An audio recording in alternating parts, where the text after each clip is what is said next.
Hi, everyone. Welcome to the NAFB Convention Chat.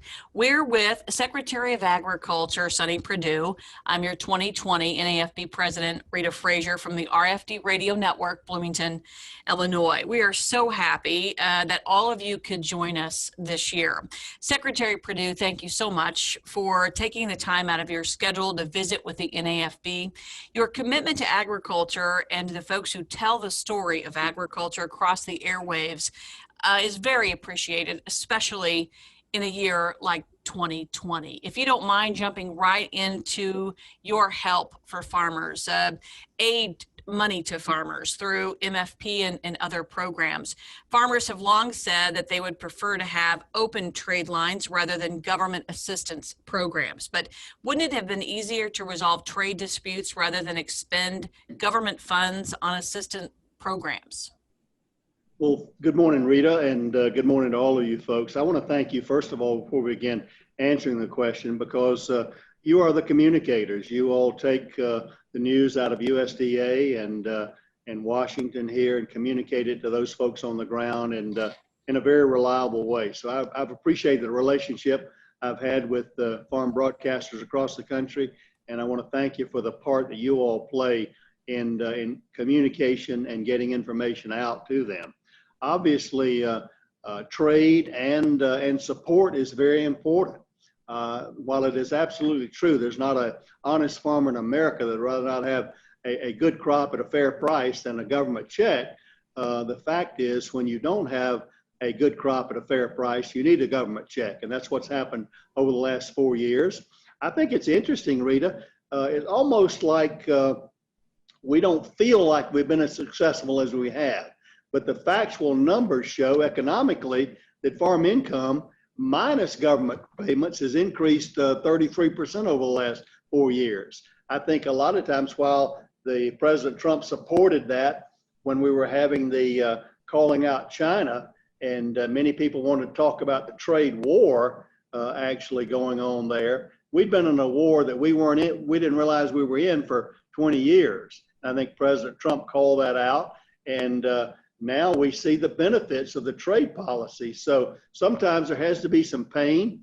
Obviously, these transfer payments were there with MFPs 1 and 2, CFAP 1 and 2 with COVID to help support people where they could continue their livelihood and not get so much in debt that they couldn't get out in that way during these period of times. And the good news is now we're seeing those prices and that we had hoped to have seen 4 years ago. Actually, when you look at farm income, I was kind of surprised myself to see it literally bottomed in 16 and has risen each year, every year since that period of time. In fact, in this crop year in 2020, which has been strange in a number of ways, it's predicted that farm income will be above the 20-year average there. So it really takes some of both, and I think that's the benefit that we've seen. And now I think we're seeing trade policies result in prices that can be very sustainable for our farm communities. You kind of referenced it, but going on about trade, and we'll talk about other countries, but with China, how do you square wins versus losses with that relationship? I think when you look at the numbers this year, President Trump, all of us knew that there would be some short-term pain in the fact of when you put tariffs on crops. And I think there was a lot more conversation about that than actual pain engaged, but it made us feel bad about that. We felt like it came at a bad time when that slump from when prices peaked in 12 and 13 and kept coming down all the way to 16 there. And then on top of that, we thought we were losing markets. But anytime when you are being mistreated, there has to be some temporary changes there. And that's why President Trump authorized, and we provided through the CCC, the market facilitation programs 1 and 2, both in 18 and 19, there to get us through that period of time to make up for that in that way. Farmers don't feel good emotionally. Like I said, you'd rather have that check come across the scales rather than the mailbox. We understand that, but nonetheless, it kept, and we've got anecdotes of galore from many farmers that have been extremely grateful about the fact that kept them solvent during this period of time where they can have better prices. What about success with other countries? Again, the phase one deal with China obviously is ongoing. Will they meet those numbers this year or not? We don't know, but they're continuing to buy record numbers in corn, beans, pork, beef, poultry even, and they haven't gotten into the ethanol energy sector like we would do. But then on the top of that, you've got the USMCA. This was an agreement that had been done 25 years ago. And we were somewhat concerned when the president talked about withdrawing from NAFTA. But when we visited with him, he gave us the opportunity to get a better deal. And I think we have. In many respects, we've modernized it from a technology perspective and solidified those number 1 and 2 customers there on the northern southern border for a long time. And we'll continue. The main thing about that, Rita, is Bob Lighthizer, our trade ambassador, got an enforceable agreement. If Canada now wants to go around and circumvent that agreement with its class 7 milk or those kind of things, we've got the ability to go and to sue them with very enforceable agreements. So that's the main thing. No longer will we just kind of sit back and take what other people do to us, but we've got legitimate areas of concern. The USMCA was a big win. The Japan agreement was, again, there was concern about withdrawing from TPP, but why should the largest customer of these countries be treated the same as 11 other countries, very minor types of things? So we got a better deal that way. The Korean deal was settled as well as in the Indo-Pacific from Thailand and Vietnam, and others have also increased. So I think we've laid the platform for increased trade. I frankly, I'm not a market guru, but I think you see the prices being reflected or reflecting that this fall, going forward. So I think we have reset the trading paradigm for the future. Let's go on to rural broadband and success there. Can you talk about the importance of broadband access for farmers in rural areas in this country? It's vital. I mean, it is. It's no longer a luxury. When we began, President Trump, the day after I was sworn in, signed the executive order on rural prosperity. And as we studied that for 180 days with an interagency, about 22 different federal agencies, connectivity was one of the main things that we came up with that could really help rural America, including farms and farmsteads. It's no longer acceptable for 20% of the nation here to be cut out of connectivity of electronic commerce. That's just not acceptable. And these reconnect programs that the president has directed us and Congress funded to get these connectivity out here with broadband literally to the farmsteads, precision agriculture, e-commerce. Farmers are great entrepreneurs. They can market themselves all over the world if they have connections. Certainly COVID has shown us with distance learning. What are the country kids going to do when school's not in? How are they going to learn if they can't be connected?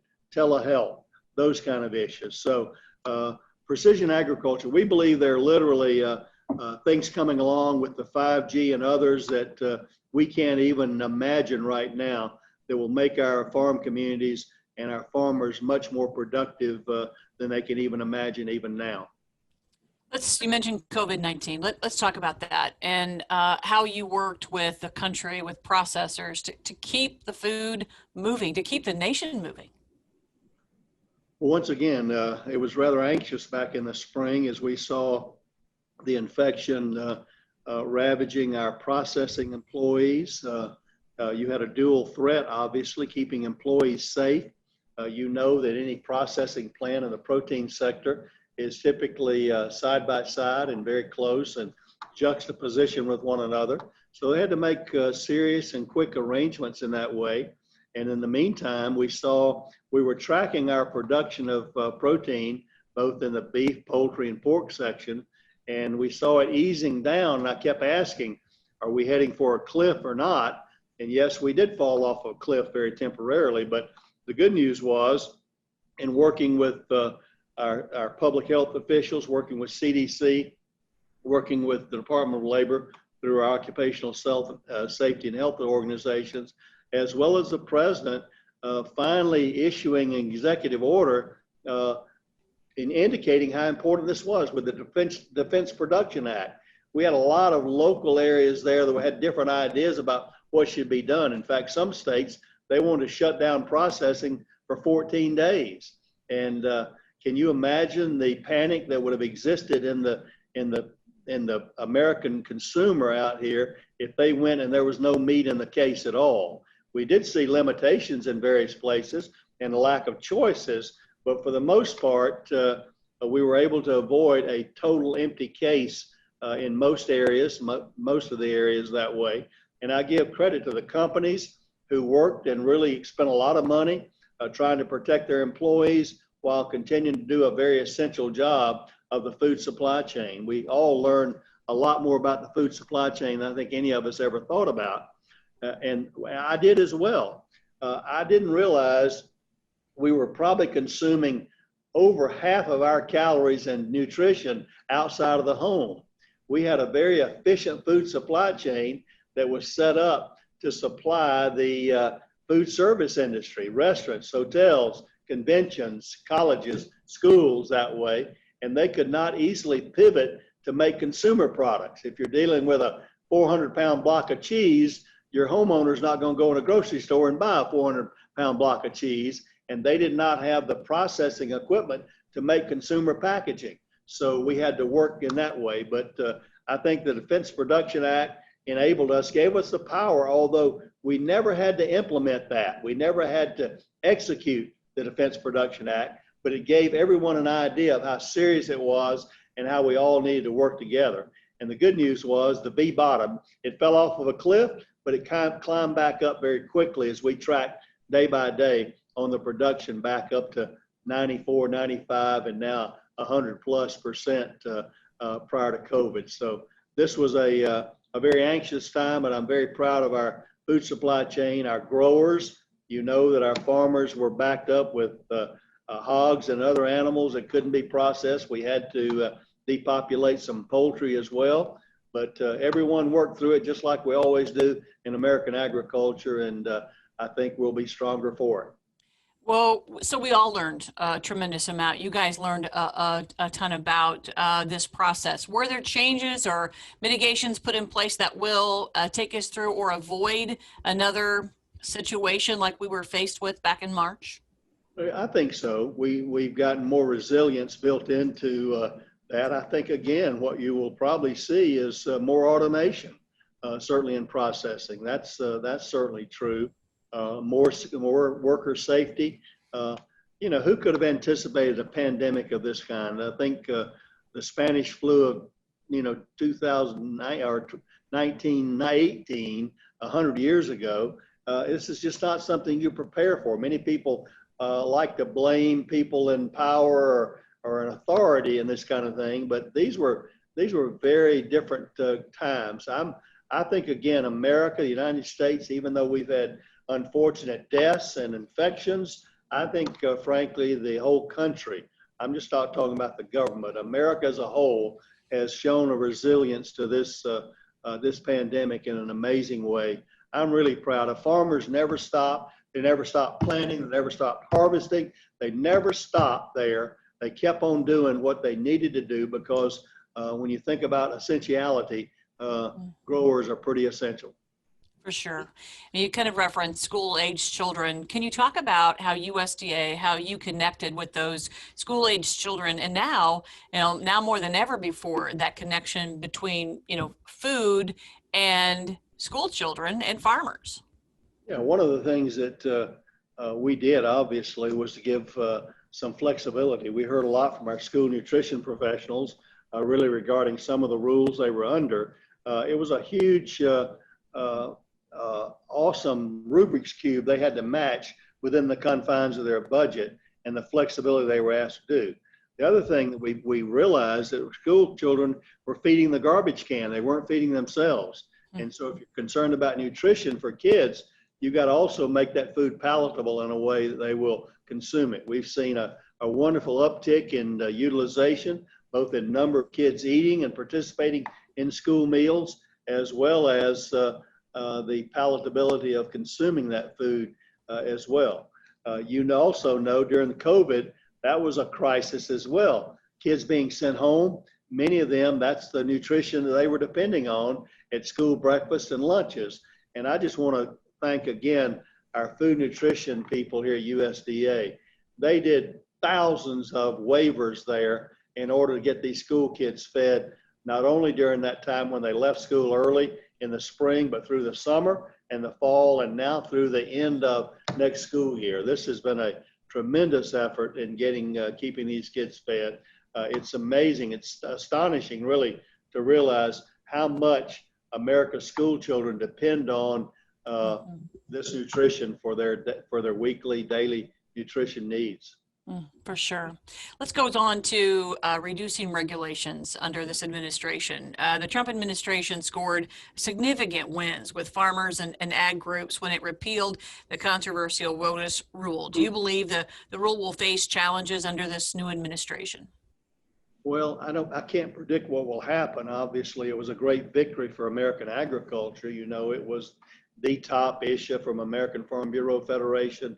Many farm groups have come together to advocate it. I viewed it, frankly, as overly restrictive in a confiscatory type of way.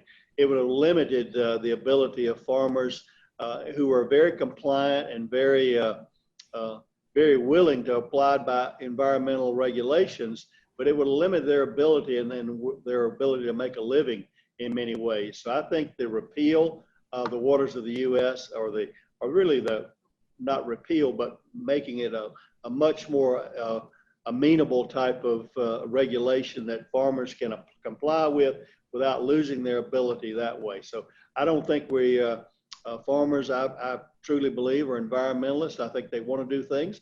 We're continually talking about water quality and nutrient runoff and doing things with our NRCS to better that. So I think we've left it better. What will happen in the future? There are other regulations there that, and again, you got to think about E15. There was a huge cry in the corn growing region over year-round E15. Those things were accomplished, making it easier in that way for consumers to have access to ethanol fuel in a way that I believe helps the environment as well as helps our agricultural producers. So much to summarize in your time as secretary. Can you pick out what you're proudest of during your role as Secretary of Ag? Well, those are hard to do. I'm not a one focus kind of guy. What I said when we came in, Rita, was we want to be the most efficient, the most effective, the most customer focused agency in the federal government. And I believe we've strived to do that. I think if you ask farmers up and down the line, if we've been accessible, if we've been available, if we've been transparent, I believe we'd get a pretty good score on that. I think many of them have indicated that anecdotally to us. We're doing a farmers.gov access. We just announced this week a Ask USDA. We want farmers to have connectivity rather than getting in this vortex of death of IVRs and phones and things like that. You know, in your business, communication is important. We want to be able to communicate directly to farmers and have them feedback directly to us. So this bilateral feedback loop we've got with farmers.gov and Ask USDA, I think will be a huge promotion going forward that will enable them to feel part of what's happening here, not just like takers, but participators in the process of decision making. So those are the kind of things. When you talk about really efficiency, effectiveness, and customer focus, I think we've moved the ball on that. We've tried to be data-driven, science-based deciders, and I think we've used science and data to do that. We've created some dashboards here in USDA that's amazing, used all the way from the Forest Service to FPAC to food science, food service, and other things. So we've got a platform here where people are able to make data-driven, facts-based decisions, scientific-based decisions, rather than ideology. Sometimes we use political science rather than biological science to make decisions. we've given people, we've got our career people the tools now they need to make data-driven, facts-based scientific decisions. Let's talk about the future. You spent a lot of time on the road. You crisscrossed the country countless times, and you had an opportunity to interact with young ag students, 4-Hers, FFAers. What'd you take from that? Well, I take from it that I'm confident. I'm more confident of the future of agriculture than I ever have been. It's been an honor of a lifetime to be able to visit. I'm from Georgia, in one corner of the country, and a lifetime there, although I lived in Ohio and North Carolina for a short period of time. But what I saw across the country, north, south, east, west, was a heart and a spirit that embodied that American spirit that built this country. And that's what thrills me. I not only saw it in the older farm generation, I saw it in the young people with a future of technology and an understanding of how technology can make us go even further to feed this world hungry. The world is depending on the United States of America. When we see what's happening and proposed in Europe is the farm to fork and going backward rather than forward, it's the young people of America who are going to create the methods to feed us, whatever method that is. Consumers will ultimately determine what it is about what they want and how they want. I think the transparency that young people bring to the process. My generation of farmers, we were just trained to stay behind the farm gate and just do a good job and not talk about it. We no longer afford to do that. We've got to talk about what we're doing, how we're growing the food, what's in it, why it's nutritious and healthy, and those kind of things. So this younger generation is more tuned to obviously social media, but I think they're also better communicators than my generation of farmers have been in that way. So I think the future's bright. I'm very hopeful. There's some amazing young people out there that are going to do some amazing things that we can't even think about now. You inspire us. You're a tremendous leader. And we talk about maybe who impacted you as a young person. Who were your mentors in life? Well, that's interesting to say. I feel like I had the boyhood of a lifetime. I grew up in Middle Georgia on a diversified row crop farm. My daddy farmed all of his life. My grandfather farmed all of his life. My mother was an English teacher for 40-something years there. So I got that liberal arts training as well there. With hanging participles were not allowed in my home. But anyway, I think my dad and my mom were my structure. There was never a day in my life when I didn't realize that I was loved. You think the power of that in a child is so powerful to realize that. And then as we had a dairy farm as well. And then as I saw the veterinarian come out to the dairy farm, I realized that a professional career was what I would like.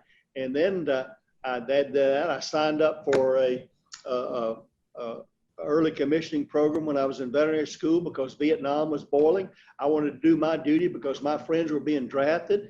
I went to the Air Force. I practiced veterinary medicine. And then I realized that farm upbringing had too much dirt under my fingernails and clay between my toes. So I went back into a career of agribusiness. But all along, there have been people who have been good to me and so helpful. But it really began with my parents, and I owe them really everything. What didn't I ask you that you want to leave us with today? Well, again, America's going to be in great hands. The resiliency of the American farmer, rancher, producer, tree growers. This is a great country, and everything is going to survive. We're going to survive. We're going to continue to lead the world in biotechnology and agricultural production, and the world is going to be better for it because of the American farmer and rancher. Ex-Secretary Sonny Perdue, our heartfelt thank you for your service and definitely for your time here today and throughout the last 4 years. Thank you so much. Bye-bye. Have a good day, everyone. That is wrapping up our chat here at NAFB, our virtual convention 2020. I'm Rita Frazier.